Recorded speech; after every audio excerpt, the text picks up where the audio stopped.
Mercato du jour, aujourd'hui, c'est parti. On commence par l'Angleterre.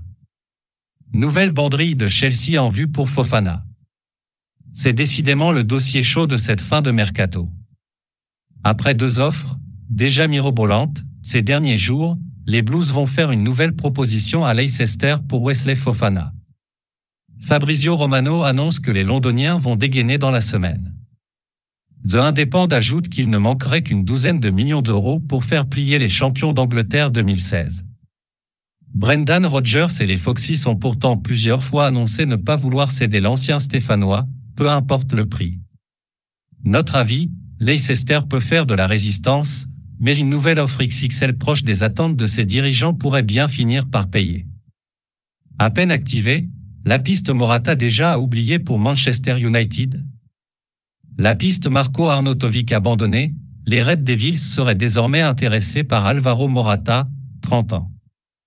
ESPN fait état d'un intérêt grandissant du club mancunien pour l'international espagnol. Mais le dossier s'annonce mal embarqué, voire impossible à négocier. En effet, le joueur semble déterminé à s'imposer chez les Colchoneros et a d'ailleurs fait une grosse préparation estivale. Notre avis, oui, la piste Morata est déjà à oublier pour mu. L'Espagnol s'est battu depuis le début de l'été pour se faire une place aux yeux de Diego Simeone.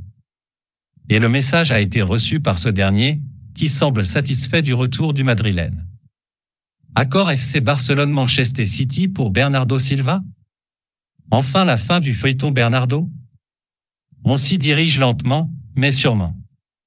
Le toujours bien renseigné Gérard Romero, spécialiste des Blaugrana, annonce un accord entre le FC Barcelone et Manchester City pour le transfert de l'international portugais. Le transfert pourrait tourner autour de 55 millions d'euros. Notre avis, le départ de Bernardo Silva serait un énorme coup dur pour les Citizens. Mais ces derniers pourraient récupérer des liquidités pour attirer un certain Lucas Paqueta. Écho avant Werner, Leipzig frappe fort. C'est décidément allé très vite, comme souvent entre Leipzig et Salzbourg. Ce mardi, le club allemand a officialisé l'arrivée de Benjamin Eko, à compter de juin 2023. L'attaquant slovène de 19 ans va rester en Autriche en 2022 à 2023 pour s'aguerrir. Dans le même temps, les Rotenbulen ont officialisé le retour de Timo Werner du côté de la Red Bull Arena. Comme annoncé, l'international allemand s'engage pour 4 ans et 20 millions d'euros, hors bonus.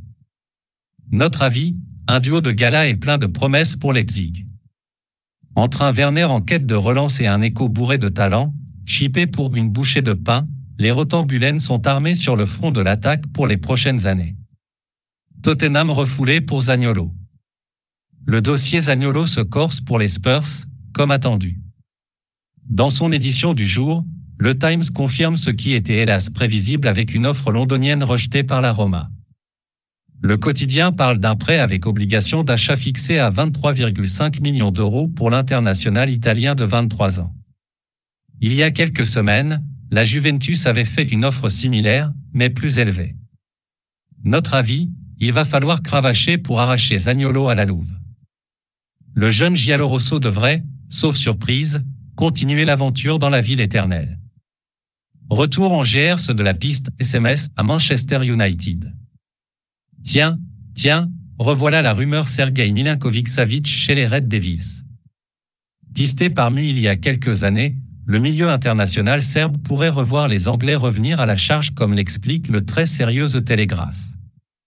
La Repubblica annonce même une offre de 68 millions d'euros de la part du club mancunien. Suffisant pour faire plier Claudio Lotito, le boss de la Lazio? Mais le Serbe n'est pas le seul dans le shortlist mancunienne. AS rapporte que Manchester ciblerait aussi Guido Rodriguez, le milieu du Real Betis. L'international argentin, 24 sélections, 1 but, a encore 2 ans de contrat en Andalousie. Notre avis, cette fin de mercato est décidément difficilement lisible du côté de Manchester, comme très souvent malheureusement. Pino a des touches en Premier League. Pépite du sous-marin jaune, l'ailier Jérémy Pino, 19 ans, pourrait quitter son club formateur avant la fin du mercato. AS révèle que l'international espagnol, 4 sélections, 1 but, serait suivi de très près par Arsenal, Liverpool et plusieurs autres clubs à travers l'Europe. Villarreal a besoin de liquidités et une offre entre 40 et 50 millions pourrait suffire afin de convaincre les Espagnols.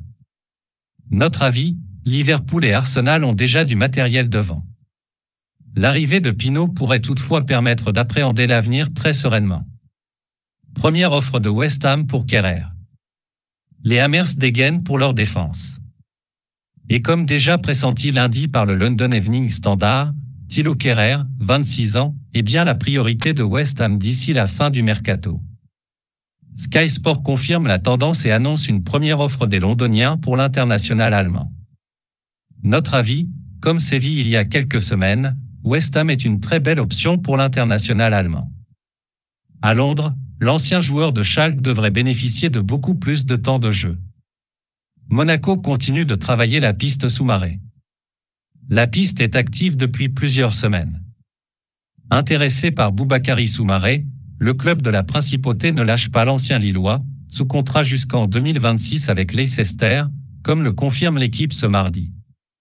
Le milieu de terrain est la priorité de Philippe Clément, mais les Monégasques n'ont pas encore satisfait les demandes des Foxes, estimées à 20 millions d'euros. L'ASM étudie aussi des alternatives et a ciblé André-Franck Zambo-Anguissa, Naples notamment. Notre avis, Monaco devrait parvenir à ses fins dans ce dossier. L'avenir européen du club de la Principauté sera déterminant pour l'avancée des négociations. Et pense à Bailly. Sarr pourrait ne pas être le seul défenseur à débarquer sur le rocher. Selon les informations de l'équipe, le club de la Principauté ciblerait aussi Eric Bailly. L'international ivoirien de Manchester United serait même la priorité de l'AS Monaco pour les prochains jours. Le quotidien annonce que les Monégasques souhaiteraient se faire prêter l'ancien joueur de Villarreal alors que les Red Devils préféreraient une vente. Notre avis, Dizazi, Maripan, Badiachil et bientôt Sarr, le club du Rocher est bien fourni en défense centrale. Ce dossier dépendra encore une fois d'une qualification en Ligue des Champions. Sirigu vers Naples. Dans un rôle de doublure 1 sur 2. À la recherche de 2 gardiens pour cet été, le Napoli est en passe de faire 50% du chemin. Le Corriere dello Sport et Gianluca Di Marzio annoncent un accord entre les Partenopei et Salvatore Sirigu, 35 ans. L'ancien Parisien est libre depuis son départ du Genoa, où il a disputé 36 matchs de série à la saison passée. Il devrait endosser le costume de gardien remplaçant ou de numéro 1 bis. Le club italien vise toujours Keylor Navas, PSG, et Kepa Arrizabalaga, Chelsea. Notre avis, une belle porte de sortie pour Sirigu. Naples peut se faire un sacré tandem dans les buts la saison prochaine. Santonze a beaucoup de courtisans. Relégué avec Metz la saison dernière, Fabien Santonze, 26 ans, a été l'une des rares satisfactions des Grenats. Mais le latéral est encore en Lorraine à un mois de la fermeture du marché. Selon Marca, plusieurs écuries suivraient le dossier de l'arrière droit parmi lesquels Villarreal, l'Atlético de Madrid, l'OL et le Stade Rennais. Notre avis, l'ancien Lensois va finir par trouver chaussure à son pied pour la saison prochaine. Il paraît peu probable de le voir en Ligue 2 avec Metz la saison prochaine. Onana est un joueur d'Everton. Chose promise, chose due. Pressenti depuis plusieurs semaines, l'arrivée d'Amadou Onana, 20 ans, a été officialisée par Everton. Le milieu de terrain belge quitte Lille et s'est engagé pour 5 ans avec le club de Liverpool. Le montant n'a pas été dévoilé, mais on parle d'un transfert autour de 35 millions d'euros. Notre avis, Onana n'a que 20 ans, mais espère franchir un cap rapidement avec cette signature en Premier League. Avec la Coupe du Monde dans le viseur, forcément. Guedes, un soldat de plus dans la garnison portugaise de Wolverhampton. Et ça fait 10. Ce mardi, les Wolverhampton Wanderers ont officialisé l'arrivée de Gonçalo Guedes, 25 ans, 10e joueur portugais de l'effectif. À Valence depuis 4 ans, où il avait été recruté pour 40 millions d'euros en provenance du PSG, l'international portugais, 31 sélections, 7 buts, a paraphé un bail de 5 ans avec les Wolves. Ces derniers ont déboursé 30 millions d'euros, plus 5 de bonus, pour s'attacher les services de l'ailier, auteur d'une grosse saison 2021 à 2022. Notre avis, Guedes avait fait le tour à Valence et ne sera pas dépaysé du côté de Molineux, où il va retrouver une palanquée de compatriotes. Son arrivée en Angleterre a tout de même de quoi intriguer. Mertens Torreira, joli doublé pour Galatasaray. Comme annoncé depuis quelques jours, Galatasaray fait bien coup double en ce début août. Le club stambouliote a officialisé les arrivées conjointes de Dries Mertens, Naples, et Lucas Torreira, Arsenal. Le Belge était libre de tout contrat et s'est engagé pour 1 an, tandis que l'Uruguayen a signé pour 4 ans. Les Gunners récupèrent 6 millions d'euros dans l'affaire. Notre avis, 2 renforts intéressants pour le club d'Istanbul, 2 de plus dans un mercato plutôt bien travaillé jusqu'à présent. Voilà, c'est pour tout aujourd'hui. J'espère que la vidéo vous a plu. N'hésitez pas à la liker, partager et surtout vous abonner pour ne pas rater mes prochaines vidéos. Merci.